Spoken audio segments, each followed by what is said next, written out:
सार्वजनिक परीक्षा अयोग्य मार्गाचा प्रतिबंध सुधारणा विधेयक 2026 एवढं सिंपल याचं नाव आहे. हे विधेयक सार्वजनिक परीक्षा अयोग्य मार्गाचा प्रतिबंध कायदा 2024 यामध्ये सुधारणा करण्याच्या उद्देशाने आणला गेलेला आहे. हा जो पहिला 2024 हा कायदा होता, हा नाही का केंद्रीय कायदा होता पेपर फुटी विरुद्ध. आता त्याला अजून जास्त स्ट्रॉंग बनवण्यात आलेला आहे. आताही तो केंद्राचा कायदा आहे. यामध्ये सेकंड पॉईंट आहे 2024 चा, it covered public recruitment and entrance examination. आणि आता नाही का या पब्लिक रिक्रुटमेंट आणि एंट्रन्स एक्झामसाठी इथे सर्व पब्लिक एक्झामिनेशन कव्हर करून यामध्ये 5 ते 10 वर्षाची शिक्षा आहे. साधारणतः वैयक्तिक गुन्हेगार असेल, union public service commission UPSC गेल्या काही वर्षात UPSC मधल्या सुद्धा काही बाबतीत नका फार जास्त नका विवाद ठरलेले आहे. UPSC जी भारतातील सर्वात कठीण आणि सर्वात प्रेस्टिजियस एक्झाम मानण्यात येते, civil service examination conducted by UPSC. Staff selection commission ज्यामध्ये सर्वात जास्त विद्यार्थ्यांची संख्या असते. त्यानंतर रेल्वे एक्झाम्स, बँकिंग भरती परीक्षा. नमस्कार महाराष्ट्रातल्या सर्व भावी अधिकारी, विद्यार्थी मित्र आणि मैत्रिणींनो, मी स्वप्नील राठोड आपल्या सगळ्यांचे स्वागत करतो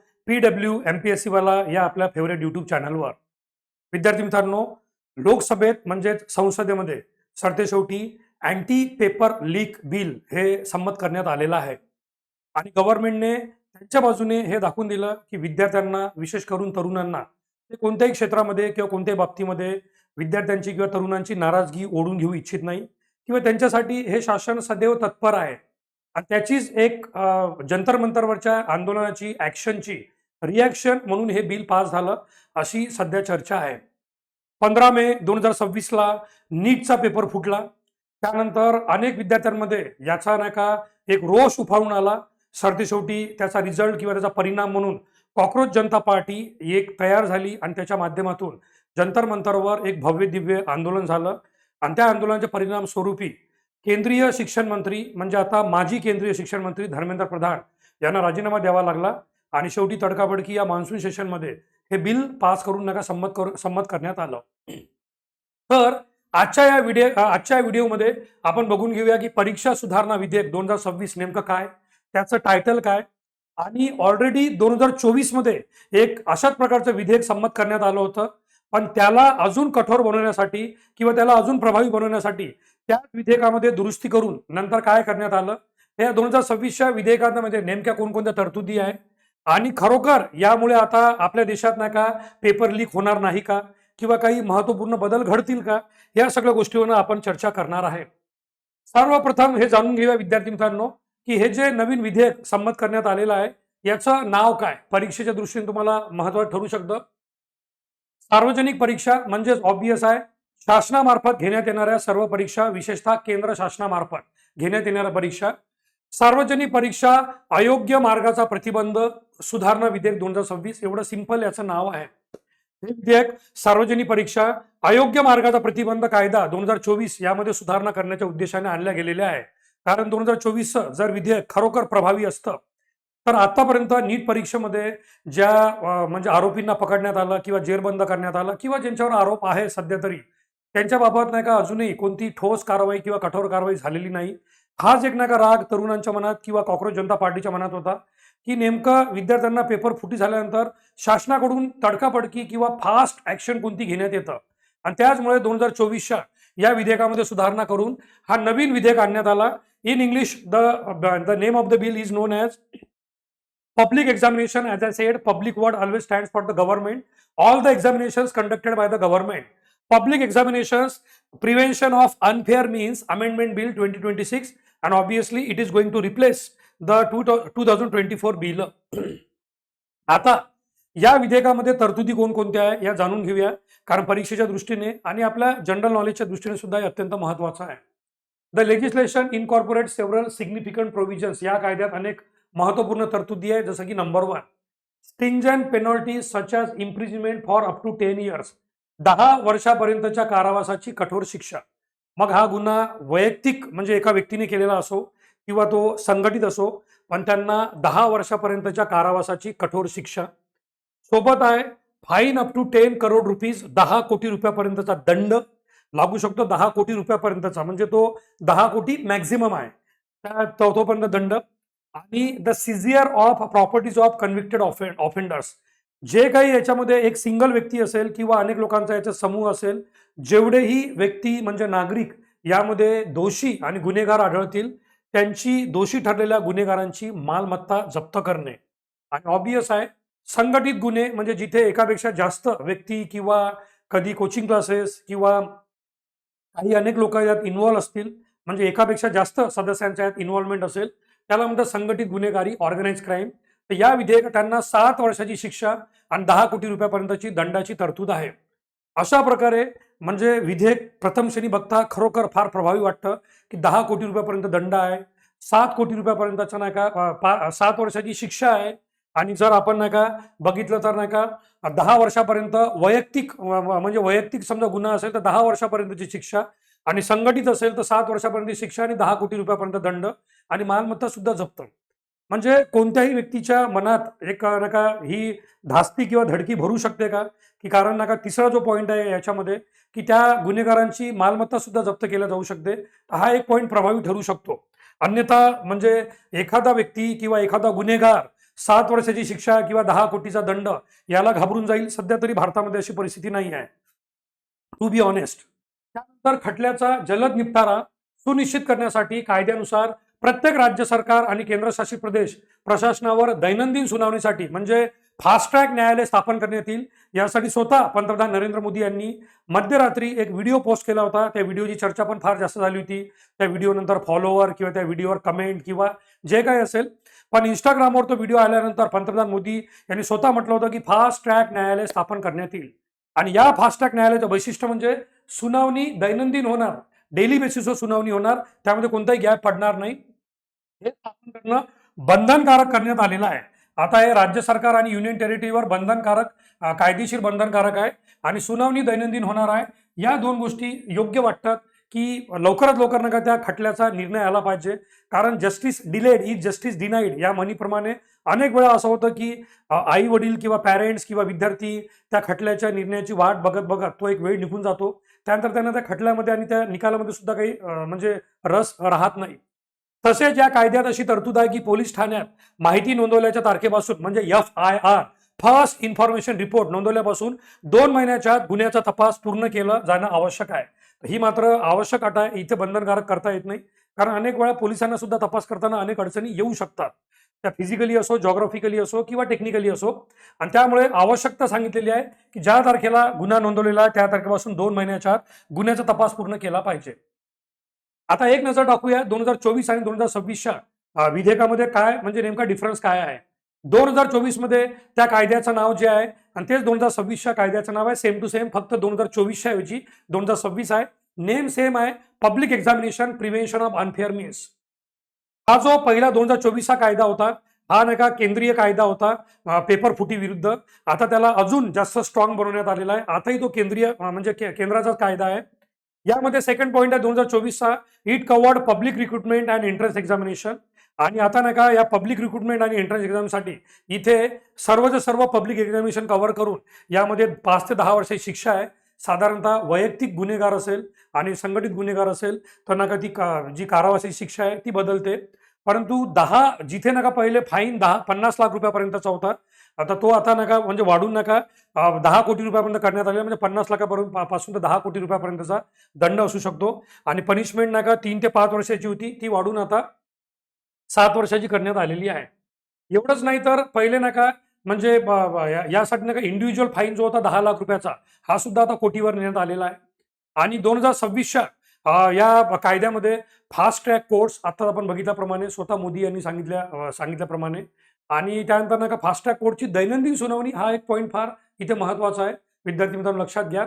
आणि time bound investigation and quicker disposal of cases. तर टाइम बाउंड इन्व्हेस्टिगेशनमध्ये FIR नोंदवल्यापासून 2 महिन्याच्या आत त्याचा नका सगळा तपास पूर्ण होणं आवश्यक आहे, हे पण हे सांगण्यात आलेलं आहे. तर कुठे ना कुठे खरोखर एका सिरियस मोडवर या कायद्याला थोडंसं स्ट्रिक्ट आणि सिरियस आणि समोरच्या गुन्हेगारी प्रवृत्तीच्या लोकांच्या दिमागात एक धास्ती बनवण्याच्या दृष्टीने बनवण्यात आलेला आहे. आरोपपत्र दाखल झाल्यापासून 3 महिन्याच्या आत खटले पूर्ण केले जावे, म्हणजे तपास 2 महिन्यात पूर्ण व्हावा. आणि खटला म्हणजे पूर्ण निकाल वगैरे येऊन त्यांना शिक्षा वगैरे हे सगळं प्रोसेस, गुन्हेगारांना शिक्षा होणे हे सगळं 3 महिन्याच्या आत झालं पाहिजे. हे नवीन विधेयक विद्यार्थी आणि तरुणांच्या कल्याणाचे रक्षण करण्याबाबतच्या सरकारच्या वचनबद्धतेचा पुनरुच्चार करते, असं स्वतः डॉक्टर जितेंद्र सिंग यांनी लोकसभेत त्या विषयाचे संबंधित मंत्री म्हणून हे उत्तर दिलं. जेव्हा त्यांना हा प्रश्न विचारण्यात आला की कॉक्रोच जनता पार्टीच्या आंदोलनानंतर तुम्ही खरोखर विद्यार्थी आणि तरुणांच्या मेंटॅलिटी, विशेष करून जेन झी यांच्या मेंटॅलिटीला समजून घेतलं आहे का? तर त्यांनी ते उत्तर दिलेलं आहे की मेंटॅलिटीला समजूनच आम्ही नाही का हे नवीन विधेयक विद्यार्थी आणि तरुण म्हणजे जेन झी यांच्या कल्याणाचे रक्षण करणे आणि त्यांच्या भवितव्याचं हितसंबंध डोळ्यासमोर ठेवून सरकार वचनबद्धतेचा पुनरुच्चार करते. लोकसभेत बोलताना डॉक्टर जितेंद्र सिंग हे पण म्हणाले की नीट पेपर फुटीच्या प्रकरणात तत्परतेने कारवाई करण्यात आली आहे.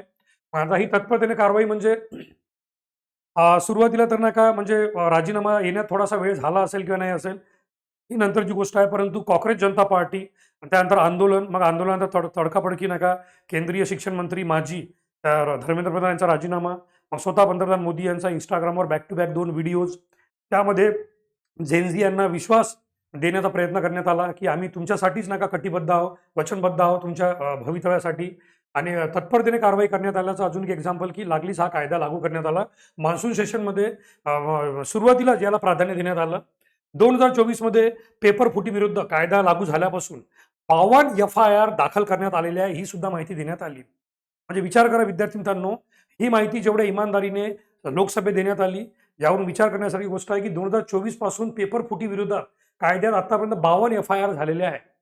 म्हणजे भारतातल्या विविध राज्यात, विविध प्रांतात आणि अनेक व्यक्तींवर FIR नोंद झालेल्या आहेत. 52 FIR नोंद झालेल्या आहेत. यावरून तुम्ही इमॅजिन करू शकता की भारतामध्ये पेपर फुटी हा काही किरकोळ गुन्हा नाही आहे. हा एक फ्रिक्वेंट ऑर्गनाइज क्राईम होण्याच्या मार्गावर आहे. जेव्हा एखादा गुन्हा ऑर्गनाइज क्राईम होतो तर तो आटोक्याच्या बाहेर जातो, हे लक्षात घेतलं पाहिजे. गुन्हेगारी वैयक्तिक असेल त्याला संपुष्टात आणण्यासाठी पोलीस प्रयत्न करू शकतात, पण जेव्हा गुन्हेगारी संघटित बनते, ऑर्गनाइज बनते आणि त्यामध्ये एकापेक्षा जास्त व्यक्ती इन्व्हॉल्व्ह असतात आणि यामध्ये असे पण व्यक्ती असतात ज्यांच्या अनेक नाका राजकारणाची साठे लोटे असतात, संबंध असतात, वर्षी संबंध असतात किंवा त्याला म्हणतो आपण it is a nexus between दादा, बाबू, लाला अँड नेता. देन अशा वेळेस नाका जेव्हा दादा, बाबू, लाला आणि नेता सगळ्यांमध्ये एक नेक्सस असतं आणि तेव्हा ती ऑर्गनाइज क्राईम होत असेल तर ते मात्र फार नाका कठीण जातं पोलीसवाल्यांना सुद्धा, मग भलेही नाका आपल्या नोकरीसाठी किती कटिबद्ध असो. या कायद्यापूर्वी केंद्र सरकार आणि त्यांच्या संस्थेमार्फत घेतल्या जाणाऱ्या सार्वजनिक परीक्षांच्या आयोजनात सहभागी असलेल्या विविध घटकांकडून अवलंबल्या जाणाऱ्या अनुचित मार्गांचा किंवा त्यांच्याकडून केल्या जाणाऱ्या गुन्ह्यांचा निपटारा करण्यासाठी कोणताही विशिष्ट ठोस कायदा अस्तित्वात नव्हता. मे बी हे एक रिझन असेल विद्यार्थी मित्रांनो की भारतामध्ये 2024चा पेपर फुटीचा कायदा होता, पण त्याचा अभ्यास केल्यानंतर सुद्धा अनेकांना हे लक्षात आलं असेल की कोर्टामध्ये गेल्यानंतर याला सिद्ध करणं फार कठीण होऊ शकतं किंवा यात अनेक असे शब्द आहे जे वेग आहे किंवा त्या शब्दांचा फायदा घेऊन किंवा त्या शब्दांसोबत नाही का खेळ करून एखादा कोणताही म्हणजे कोणताही विशिष्ट किंवा ठोस कायदा अस्तित्वात नाही म्हणजे त्यांना सिद्ध करणं प्रॉपर रूल ऑफ लॉ नुसार कोणत्याही कोर्ट न्यायालयात त्यांना सिद्ध करणं हे कठीण होऊ शकत होतं. म्हणून नाही का यापूर्वी असा कोणताही कायदा अस्तित्वात नव्हता ज्यामध्ये अनुचित मार्गाचा वापर करण्यात. अनुचित मार्ग म्हणजे फक्त पेपर फुटी होत नाही. अनुचित मार्ग म्हणजे कधी कधी एक्झामला अनवॉन्टेड नका टेक्नॉलॉजिकल डिव्हाइसेस घेऊन जाणं किंवा नका ऑन द स्पॉट पेपरमध्ये नका मास कॉपीचा प्रकार होणं, जो साधारणतः कॉम्पिटिटिव्ह परीक्षेमध्ये होत नाही पण इतर परीक्षांमध्ये होतो. तर यामध्ये अनुचित मार्ग यांचे अनेक प्रकार येतात. तर सर्वचे सर्व अनुचित मार्ग आणि त्यांच्याकडून केल्या जाणाऱ्या गुन्ह्यांचा निपटारा करण्यासाठी विशिष्ट व ठोस कायदा अस्तित्वात नव्हता. परंतु आता या कायद्याचा उद्देश union public service commission UPSC गेल्या काही वर्षात UPSC मधल्या सुद्धा काही बाबतीत नका फार जास्त नका विवाद ठरलेले आहे. UPSC जी भारतातील सर्वात कठीण आणि सर्वात प्रेस्टिजियस एक्झाम मानण्यात येते, civil service examination conducted by UPSC. Staff selection commission ज्यामध्ये सर्वात जास्त विद्यार्थ्यांची संख्या असते. त्यानंतर रेल्वे एक्झाम्स, बँकिंग भरती परीक्षा आणि नॅशनल टेस्टिंग एजन्सी नीट परीक्षेनंतर या NTA मध्ये सुद्धा आमूलाग्र बदल केल्या जाण्याची तरुणांची नाही का मागणी आहे. या सर्व संस्थेद्वारे घेण्यात येणाऱ्या परीक्षा ज्या आहे सार्वजनिक परीक्षा यामध्ये होणारे गैरप्रकार रोखणे हा होता आणि त्यामुळे नाही का 2024च्या कायद्याला अजून कठोर स्ट्रॉंग बनवून नका त्यामध्ये शिक्षेचे प्रावधान, मालमत्ता जप्त करणे असे प्रावधान टाकण्यात आलेले आहे. याचा एकच म्हणजे हा मेन नाही का मोटो आहे की तो मोटो म्हणजे की समोरचा जो गुन्हेगार आहे त्याने गुन्हा करण्याच्या पहिले 4-5 वेळा विचार केला पाहिजे. मला वाटतं की 7 वर्ष कारावास आणि 10 कोटीची दंड हे तर नका एक प्रभावी आहे, पण ती गुन्हेगाराची मालमत्ता जप्त करणे हा एक नका पर्सनल फेवरेट पॉईंट बनू शकतो इथे आणि खरोखर एक प्रभावी उपाय होऊ शकतो. आता इथे सर्वात महत्वाची बाब आहे विद्यार्थी मित्रांनो की तुम्हाला काय वाटतं, कारण हा व्हिडिओ बघितल्यानंतर तुमच्यापैकी सुद्धा अनेक विद्यार्थी कॉम्पिटिटिव्ह परीक्षेची तयारी करत आहे किंवा हा व्हिडिओ बघणारे असे पण काही पॅरेंट राहू शकतात, ज्यांच्या घरात आज न उद्या स्पर्धा परीक्षेची तयारी करणारे विद्यार्थी आहे, किंवा नीट सारख्या परीक्षेची नाही का ती तयारी करत आहे सध्या. तर अशा सर्व पालकांना, आई वडिलांना आणि विशेष करून विद्यार्थ्यांना माझं हे वैयक्तिक मत आहे की तुम्ही तुमचे मत इथे नक्की मांडा या व्हिडिओच्या खाली कमेंट बॉक्समध्ये, की काय वाटतं तुम्हाला की 2024चा जो अँटी पेपर लीक कायदा होता, आता त्या कायद्याला अजून कठोर बनवण्यासाठी 2026चा कायदा आणण्यात आला आणि त्याला तडकाफडकी संमत करण्यात आलं. आणि मग यामध्ये खरोखर आपल्या देशात बदल घडेल काय? आणि हे जे पेपर फुटीचे प्रकरण आहे त्यांनी सांगितल्याप्रमाणे 2024 पासूनच गेल्या 2 वर्षात 52 एफ-आय-आर झालेले आहे. तर त्यापूर्वी किती प्रकरण घडले असतील हा सुद्धा विचार करण्यासारखा प्रश्न आहे. आणि त्यापूर्वी किती एफ-आय-आर नोंदवल्या गेल्या असतील. पण आता भूतकाळातल्या गोष्टींना आपण बदलू शकत नाही असं जर आपण ग्राह्य धरून केलं, तर वर्तमानातली परिस्थिती बघून या प्रेझेंट टेन्स मधला जे प्रकार घडला, सीजेपीचं आंदोलन, त्यानंतर केंद्रीय शिक्षण मंत्र्याचा राजीनामा, त्यानंतर तडकाफडकी विधेयक आणणं, या सगळ्या गोष्टीचा बोध घेऊन किंवा याच्याहून नका धडा घेऊन सध्या समोर ही जी संघटित किंवा वैयक्तिक गुन्हेगारी आहे पेपर फुटीमधली, यामध्ये खरोखर बदल घडेल काय? आणि आपल्या भारतामध्ये म्हणजे गुन्हेगार करणारा व्यक्ती तर आहेच, पण या गुन्हेगारामध्ये इन्व्हॉल्व्ह होणारा ज्या लोकांनी पेपर विकत घेतले, कारण आतापर्यंत आंदोलनामध्ये सर्वांवर आरोप ठेवण्यात आले की ज्यांनी पेपर फुटी केली, मग ते कोचिंग क्लासमधले काही मोठमोठे नावाजलेले नावं असो किंवा कोणतेही बाकीचे चिल्लर नाही का त्यांच्यासाठी काम करणारे चिल्लर गुन्हेगार असो, काही लोकांना अटक करण्यात आली, त्यांना पकडण्यात आलं, त्यांच्यावर एन्क्वायरी बसवण्यात आली, शिक्षण मंत्र्याचा राजीनामा झाला. पण या सर्वांमध्ये कुठे ना कुठे त्या लोकांची चर्चा झाली नाही, ज्या लोकांनी उत्स्फूर्तपणे आपल्या पैशाचा गैरवापर करून हे पेपर विकत घेतले. मला सांगा विद्यार्थी मित्रांनो, की गुन्हेगार तर दोन्ही आहे, पेपर विकणारा आणि पेपर विकत घेणारा. पण पेपर विकणाऱ्यावर ही कारवाई सांगण्यात येत आहे. पेपर विकत घेण्यावर, पेपर विकत घेणाऱ्यांवर कधी कारवाई होईल? आणि खरोखर यांची सुद्धा मेंटॅलिटी बदलेल का? की आता ते असे काही श्रीमंत जे पॅरेंट्स आहे, ते आपल्या मुला-मुलींना या सामाजिक या समाजामध्ये खोटी नाटी एक नाही का एक शान-ओ-शौकत किंवा इज्जत मिळवून देण्यासाठी अशा महत्त्वाच्या एक्झामचे पेपर विकत घेतील का? या कायद्याच्या तरतुदीनंतर किंवा या कायद्यांचा त्यांच्या मनात धास्ती पडून काही म्हणजे काही वेगळा परिणाम होईल का? तर नक्की मी तुम्हाला म्हटल्याप्रमाणे आपली मत नक्की नक्की मांडा. आई-वडिलांनी मांडा, पॅरेंट्स पालकांनी मांडा आणि विद्यार्थ्यांनी सुद्धा मांडा, की या कायद्यानंतर आपल्या देशामध्ये बदल होणार का? की मेरा देश बदल रहा है, हे वाक्य खरोखर अस्तित्वात येणार का? कमीत कमी पेपर फुटीबाबत. तर विद्यार्थी मित्रांनो, तोपर्यंत जय हिंद, जय महाराष्ट्र, जय संविधान. आपली अमूल्य मते नोंदवण्यास विसरू नका. धन्यवाद. आणि परीक्षेच्या दृष्टीने हा कायदा महत्त्वाचा आहे. चालू घडामोडीमध्ये तुम्हाला येऊ शकतो. कायद्याचं नाव, त्या कायद्यातल्या तरतुदी. तर नक्की याचा अभ्यास करा चांगल्या विद्यार्थी मित्रांनो. धन्यवाद. Thank you so much everyone. जय हिंद, जय महाराष्ट्र.